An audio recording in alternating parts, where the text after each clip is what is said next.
Lately, I've seen some fans kind of get caught up in the fact that they believe the WWE is changing and changing for the better, and that the company is in a new era, what has been affectionately termed the reality era of WWE. A lot of people feel this way because of the numerous kind of young, fresh faces that are being featured on the WWE product, the fact that they actually went all the way with Daniel Bryan at WrestleMania 30. There are reasons that people feel that change is here and change has come to the WWE.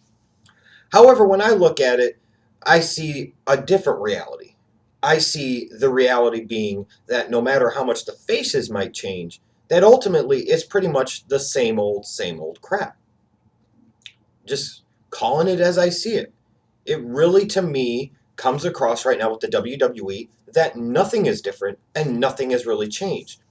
Now, some of the previous complaints over the past several years have been the same guys being pounded into the same spots, featured in the same way, the baby faces being booked too dominant to the point where they cross over and become heels, and the heels become baby faces because the heels have all the obstacles because the baby face is the obstacle. The lack of feuds all throughout the show, a limited number of real feuds, the fact that the mid-card titles mean absolutely nothing, Divas not getting a lot of time, many different complaints, the inability to create new stars, what have you. Those have been the complaints in recent years that I think most everybody would agree with to a certain degree. And I don't really see here at this point in time where anything has really changed about that. Now, sure, a lot of you are caught up in the buzz and the post WrestleMania feeling of seeing your guy Daniel Bryan become the WWE World Heavyweight Champion. But let me assure you, if you think that Daniel Bryan is ever going to be the top guy for the WWE, you are living in a fantasy land. Yes, yes, yes. Even when you look at it, his first feud for the title, after winning finally at WrestleMania 30 and having that big moment is against Kane. It's not even finishing up business with Orton. It's not finishing up business with Batista. It's not feuding with the title with Triple H. It is with Kane. If there is anything that feels like the epitome of a semi-main world championship run, it is Daniel Bryan feuding with Kane. When we talk about all these new, young, fresh faces being featured strongly and in prominent ways, it just kind of reminds me of how many times people have been disappointed in recent years with new guys that were seeming to get a big buzz going about them. They seem to be getting momentum, and then they had the carpet yanked right out from under them. See the guys like the Damian Sandows of the world, see the Rybacks of the world, see the Dolph Zigglers of the world, the Kofi Kingstons of the world. So many guys that maybe they did get an opportunity, but it was like the WWE instantly lost interest with them, and after a period of time didn't really know what to do with him and ended up ultimately not doing anything with him and kind of just flat out burying him and not featuring him anymore. So you see the guys like the Roman Reigns and the Bray Wyatts and the Cesaros of the world and the Big E's of the world and guys like that. And there are others, the Seth Rollins, the Dean Ambroses.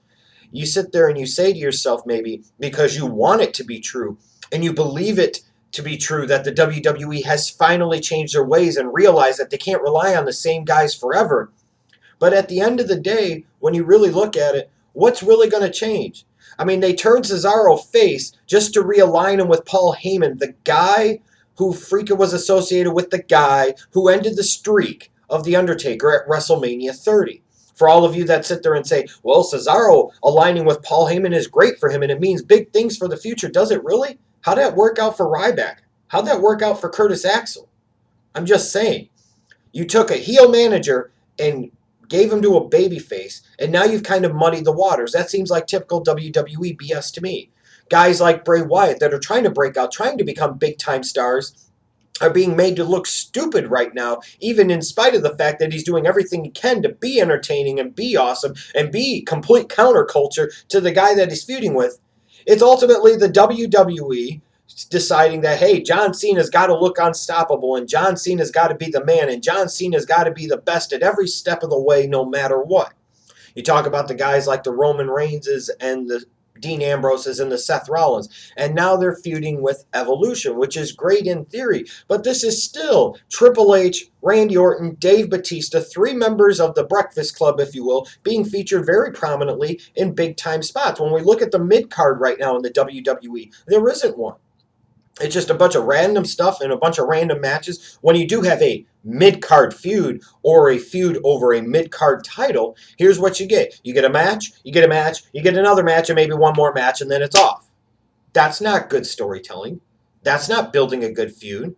That's just random filler crap. Look at Dean Ambrose as the United States champion. He's held the belt for almost a damn year. How often has he actually defended that? I mean, if anything, that just reeks again of the WWE completely undervaluing their mid-card titles and what they can actually bring to the table. That's not any real change. Look at this IC tournament.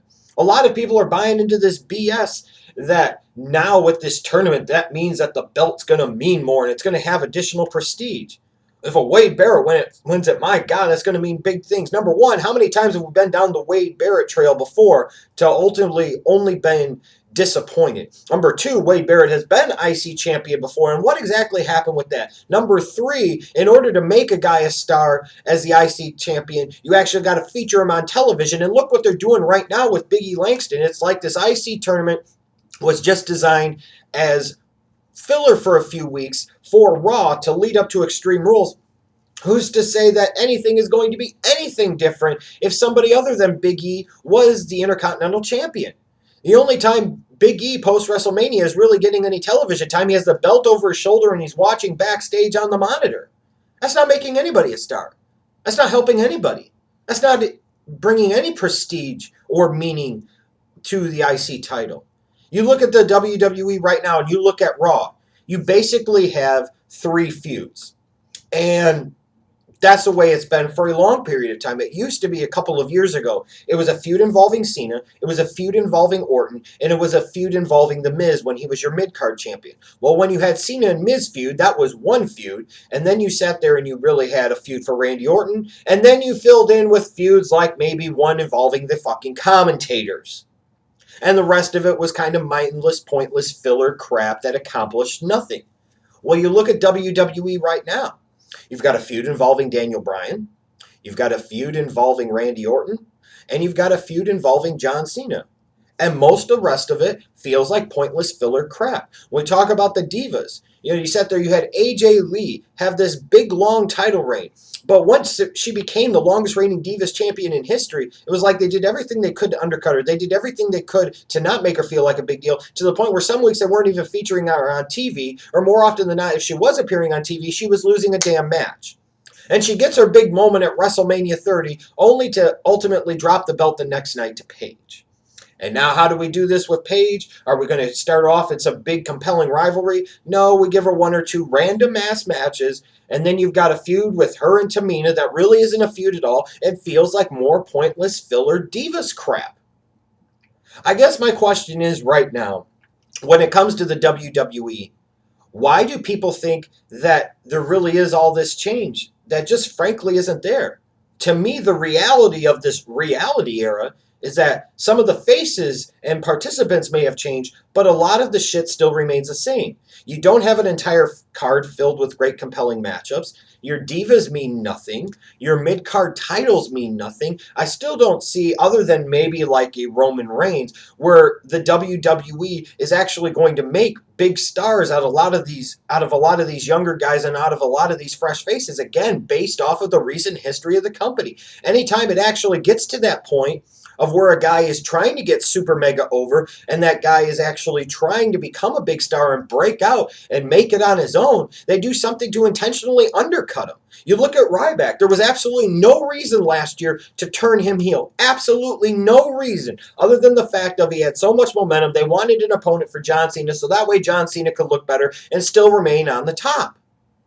And now you look here at 2014, John Cena's feud with Bray Wyatt. Bray Wyatt is so much more captivating, so much more entertaining, so much more interesting of a character for so many different reasons right now. And yet the WWE can't help themselves but to do the same old shit with John Cena that they've done for several years.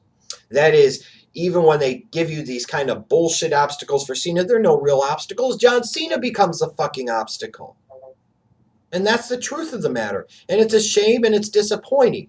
Because you would hope after a certain point in time the WWE would realize that what they're doing now and the business that they're doing now could be a whole lot better. And part of the way you get a whole lot better is you strengthen your bench and you strengthen your entire roster as a whole. And you make more stars, you make new stars, you make fresh faces. You can't continue to rely on the same people, and you can't continue to do the same crap. The hot-shotting of angles on television, the lack of interesting, compelling mid-card feuds. If you have 3 hours of television on every Monday night, let's say, and then another 2 hours on SmackDown and all the other crap, and you basically only have 3 real tangible feuds that you could point to. Something involving Daniel Bryan in the title, something involving Orton, something involving Cena. Those are your 3 feuds. That is it. That is it.